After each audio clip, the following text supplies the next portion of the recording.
So, when you speak about governance, what is it? In fact, if you look around topics today, a lot of people will speak about what is the definition of the governance. What kind of model of governance you can apply in your company. It could be natural selection, democratic, top-down, or social media could be considered also as a governance model. You have also the angle of tools, where people are using tools like Stoplight or Postman to do governance. But in fact, what about the reality at company level? So if you look about company like Microsoft or Amadeus, we put in place some model of governance and we run it. So the idea was to say, okay, we met together 15 days ago, and we try to compare our governance between Microsoft and Amadeus, and to say, okay, let's take some lessons to imagine the future of the governance. So the idea is, first I would like to present myself, Patrick Ross, working in Amadeus as an API design expert, and vice chairman also of the IATA Industry Data Model. So what about Amadeus? So let's speak about the history of Amadeus. In terms of API, we started first to design API, and now we are going to the API design first, which is quite trendy. But why we are doing such? Because in fact, API in our company was basically our DNA. We design API since 25 years. Basically, internal API, we speak about EDI API with Mark this morning. We have to do homemade API management because we have more than 10,000 transactions per second. We have thousands of APIs. And historically, we follow the trend to go to SOAP XML with external APIs. And now we follow another trend, which is REST-JSON. But in this move, we discovered that it was very important to create the industrialization of the design API to deliver something coherent between our products. So for that, we put a lot of things, tools, and also a vision to have an ecosystem for the designer. So for example, we use Stoplight, we use also APG for the API management. We look about APIM from Microsoft. So, and we are looking also to async APIs. So this is, let's say, the story of the API design inside our company. So now I would like to give the hand to Mark to give his vision about Microsoft. So Mark Weitzel, I'm a principal architect inside of Microsoft. I work, one of the things that I do is run our API stewardship board, as I mentioned earlier, which works across the Azure teams to produce their APIs. And then we take those and generate lots of things like the Azure SDKs, which is a big part of the work that my team does. And one of the things that we look at from Microsoft's perspective is that, the API specification that we produce, that's the contract that we have with the developers that are consuming our APIs. And we have to make sure that those things don't break. And we have to make sure that, the SDKs that we produce are, easy to use and easy to understand. And that all starts with the API specification that we work. That all starts around with our governance model that we put in place, or our stewardship model that we'll talk about here. And that provides things for like our gateway when you create resources inside of Azure. All of that is driven by APIs that we want to be easy to consume, easy to use, easy to understand. And yeah, So when we speak about governance, of course you have to think about, if you want to sell it inside your company or outside of your company, you have to think about the benefit. What are the benefits to have a governance? Because if you don't provide that, it will be difficult to start. So basically what we do altogether is to put in place a concept of data-centric approach. So Mark, what kind of data-centric approach do you have? Consistency is a huge approach for us. When as a developer, as you want to consume APIs, we want to make sure that those APIs are consistent, especially within a family. So if you're working with like text analytics or speech, we want those things to look and be very consistent. But also as you broaden out inside of all of cognitive services and then all of Azure, and driving those consistent patterns is a big part of what we try to do. And I think that's very similar to what you're trying to do with your interoperability. Exactly. In fact, at company level, we also try to do similar topics to say, okay, how to be coherent, interoperable between different business domains, between hospitality, airport IT, or airline IT. So in terms of travel, you have to integrate several angles of the data. Now the next question is, okay, what kind of other benefits do we have? Yeah, so we think about durable APIs. We think about APIs that don't break, right? And these are, there's lots of reasons for doing this, right? A lot of it is, you're writing code on top of the APIs that we produce, and we recognize we're just part of that ecosystem. And so we want the APIs that we produce, the SDKs that we produce, to work, even if we introduce new versions of that service. So this idea of you can write code that's going to be durable, our APIs are going to be durable because you're building a business on top of our APIs. And I think that's exactly what you're doing as well. Yeah, in fact, we focus on the client and say we have to be stable during the time. We are using, we know that our clients are using our APIs during 10 years. So in fact, it's very important to stay stable or durable. Okay, so now we try to identify two benefits. So what kind of other benefit do we have for governance? So in fact, when you produce an API, more and more you see the figures before with Eric. The number of figures are very large in terms of API. So what we have to provide for our customer is to be more and more self-service, to accelerate the implementation, because more you accelerate your implementation, more you make business, more as a producer you gain money. And basically, it's very important to go in that direction. And I think that's even more important, as we heard this morning in some of the keynotes, right? The internal APIs in your companies, they're going to explode, right?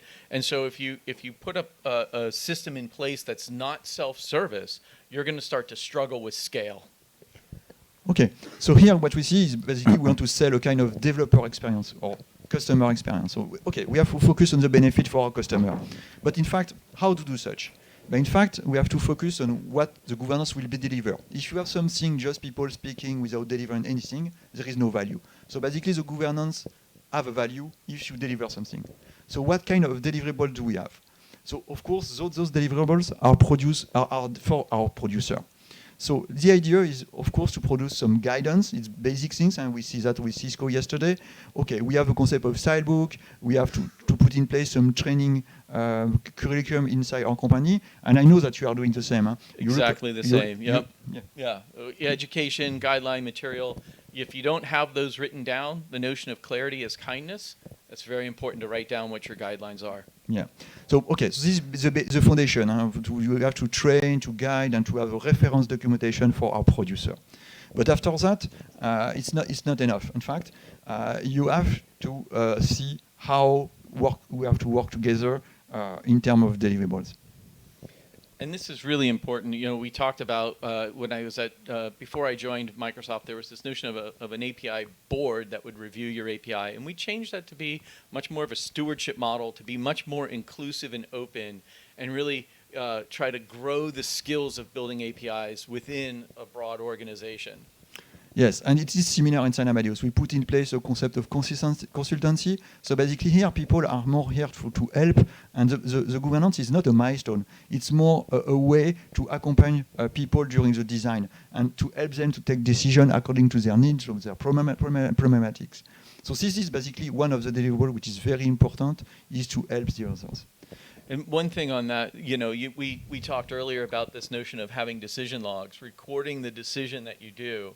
That you take or you make about an API. For us, those decisions feed downstream into lots of things that we do, code generation around SDKs, and being able to look back and say, oh, this is why this particular team made a decision around the API. That's very important, and I think that's an area that we can learn from Amadeus and what they're doing as well.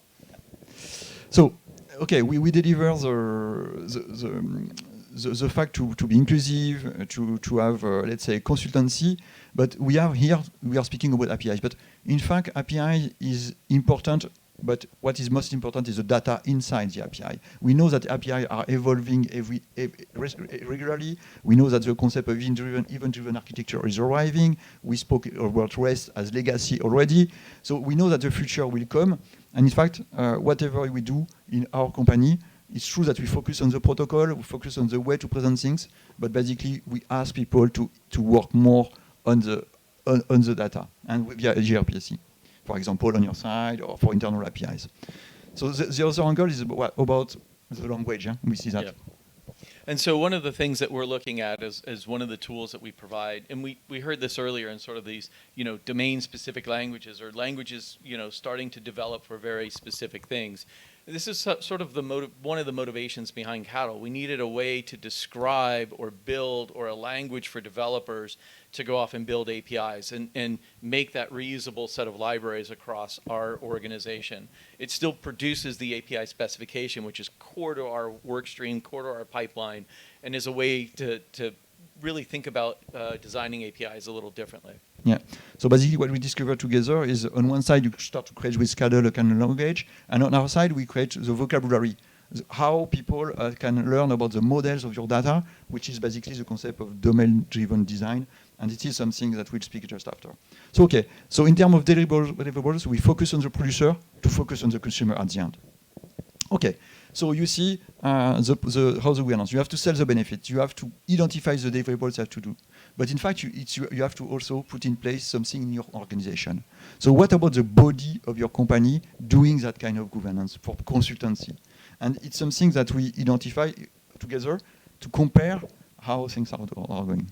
Yeah, we definitely think of our stewardship model as the human side of governance, right? These are the experts inside of Microsoft from really across various, Azure CTO, Microsoft CTO, our field teams that are going out and working with customers. We have those folks work on our stewardship board, and it's really the human side of understanding how APIs are good, how they're put together, the pitfalls that you're going to find, and it really is that human capacity that makes that consultancy or that stewardship model work. Yeah, and what we discover, in fact, we put in place similar approach between our two companies that we never discussed before.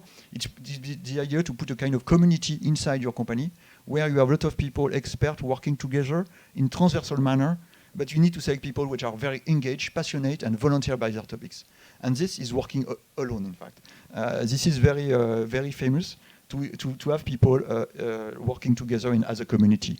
And now, okay, what is the model of the governance of the body to put in place? Mark, could you say? So one of the things that we do with our stewardship model that we've put in place is we really try to empower the service teams themselves, right? They're the ones who understand the business. They're the ones who are, answering the support calls in the middle of the night. They're the ones who ultimately need to make the decision about their APIs. But it's our responsibility, and we're accountable as API stewards, as API experts within a company, to help them make the right decisions, to help them understand those pitfalls. So a lot of it is empowering the teams to make the right decisions and giving them the education and the material and the resources they need to support that. Yes, so now we have the body, but okay. You have to integrate this body in the organization. And we know that you are working more and more in Agile, in Scrum, in Safe, and so on. So even the governance should be Agile. And the idea is really here to set up an Agile board. That's what we do in Amadeus. And it's super Agile. It's 1 week Scrum. So in fact, you cannot be quicker. So you have to be quicker as the others to deliver, as you said, 24/7. So this is the idea, and it's also what you put in place in your organization to have a kind of self-service board. You create it on demand, and you tune according to your needs with your working session and so on. So basically, the body is really the continuity to provide what we call up to here the consultancy. Absolutely, and this is we talked about before, this notion of making folks educated about what they're doing. One of the things that we're also trying to do is help our teams understand how to preview their APIs a little bit more deliberately. For example, when a team previews their service, they're thinking about their service. We want them to be much more deliberate about previewing the APIs themselves. How are developers using it? Can we see sample code? And this really goes back to some of the design reviews that you do as well. Yeah, we put in place the concept of design as a code review, but even to train as domain-driven design with a methodology. So it's very important for the body. Okay, we speak about the human, we speak about the deliverables, we speak about the benefit. But okay, we need to have some tools to help them to work together. Because without tools, the governance is not working. Because you have to industrialize the way to design API. You have tons of API to deliver every year. So when you put into industrialization, for sure, you have to be clear with the process. For everyone, you have to share the process. And it's very important to educate also and to help them to provide a methodology, to provide a review of the API with the concept of HLD. You need to understand what the scope of those things. And I know that you are doing similar things on your side to have the concept of error scenario, to identify the break changes, and to put in place the API first. So basically, it's a process. But what about the next step? It's about tooling. So tooling is very important for us and our teams because we have hundreds of thousands of developers building Azure services, and those developers are spread across the globe, often working on the same same service. And so one of the things that we've done is we've created Cattle. I've talked about it before as a way to help our teams build API specifications in an easier way, faster, in a more developer-like way.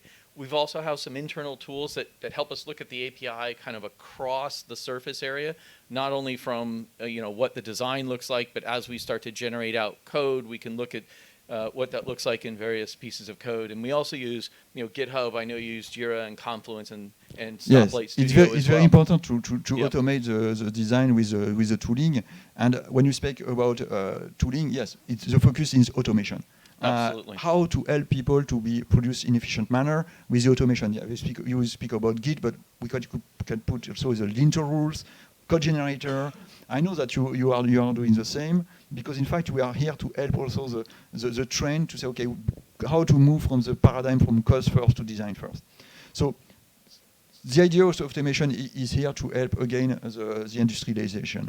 And the final step of the industrialization is really to centralize everything. Correct, Mark, if I understood your stuff? Sure. It's as we think about the industrialization and your pipelines, right? We want to provide a single way for a team and a simple way for a team to come in, build their API, and start getting everything out that they need generated. So we generate out like the Open API document for them. We help them create that specification. The developer docs get generated, and the first part of the SDK gets generated as well. So kind of that core nucleus that we then go off and sometimes handcraft around that. So the whole notion of scaling through automation is really, really important, and I know that's exactly what you're doing as well. For sure, yes. And basically, what you can say now, okay, after that kind of discussion, how could be the future of the governance in our company, but perhaps also in your company? And should we be a kind of call for action just after?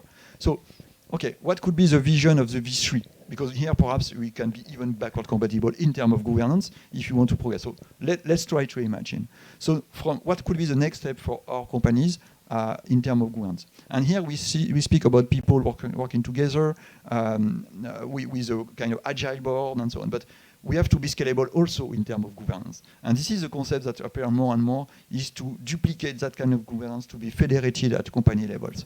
So of course it's a question of human and policy. You have to continue in that way for sure, but the step after is to be perhaps more modular. Absolutely, and when we think about modular, we think about again having teams build their libraries to be autonomous and really tighten up that improvement loop, be able to iterate faster on their API, learn quicker, see what the impact of changes that they have are, understand where breaking changes are. So this notion of encapsulation and modularity, and of course doing that in a transparent way that everybody can see and everybody can learn from, increasing that visibility, increasing that traceability of things that happen. This is key to success as we go forward. Yeah, and yes, the visibility and to be transparent with the other. What you're doing, you help them to have some inspiration. And the third topic that we see is really the language. To be prepared for the future, we see just that before with Eric and you.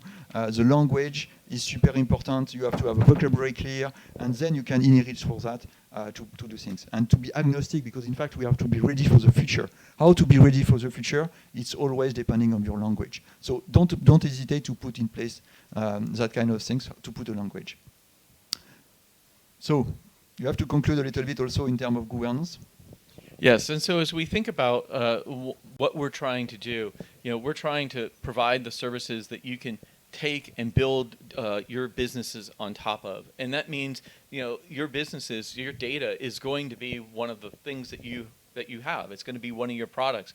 And we want our APIs to be smart and ready, as we said, for kind of that next wave. How do we start to understand intent-based programming? How do we start understanding the making our APIs consumable in ways that we didn't see before, more discoverable in ways we didn't see before.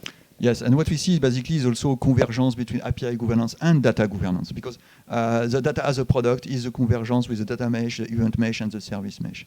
So this is basically now the conclusion that we can have is how the API governance will evolve. But in fact, it's something that we can consider that the governance will become a governance as a service. So saying that we are here to help the other, and it should be completely integrated in your company, and it will be a kind of new foundation for the future. And we're just starting this journey, right? We're learning every day from practices from our partners like Amadeus and others that we've talked to, right? We're still learning, and we want to share what we've learned, share what works for us, but also learn what works for you and what are the challenges that you have and that we can work on together. Thank you, Mark. I was very happy to have this topic with you. It's a pleasure. I hope that you like it. And I think it's an opportunity to have a call. Don't hesitate to connect to us, to send us a chat if you want to discuss further. And we can start even with questions now. Yes, thank you.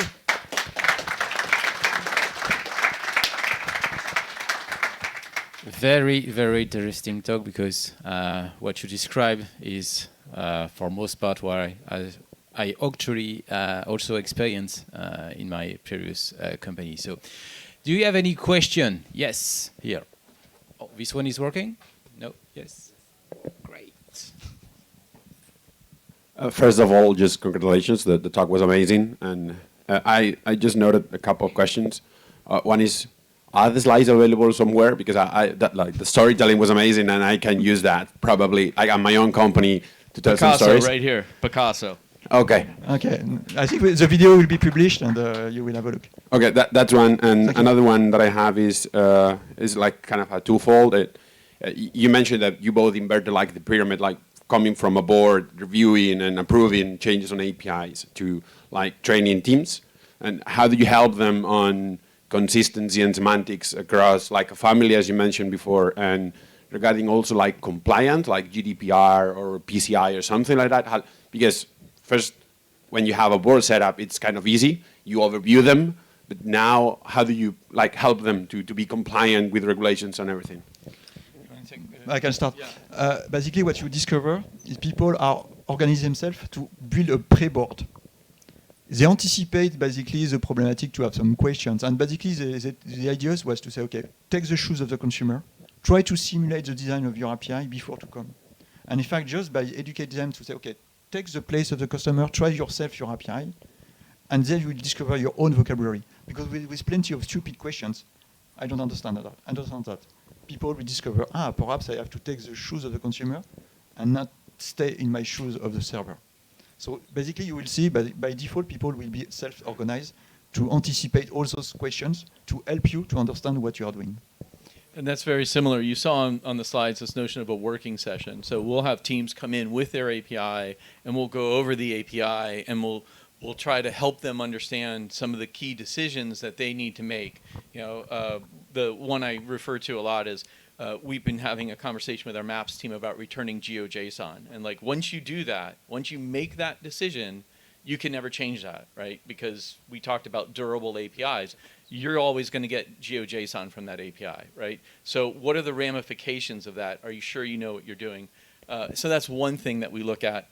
The other thing that we look at is where we do put some strict rules on, breaking changes. So we know we do a lot of scanning on when things are going to break, and then we've got a separate team that looks at that, and you've got to get approval to do a breaking change, right? So there's guidance. If you're going to break something, that's a problem. Okay. Okay. Thank you. Thank you. Okay, so Thank you.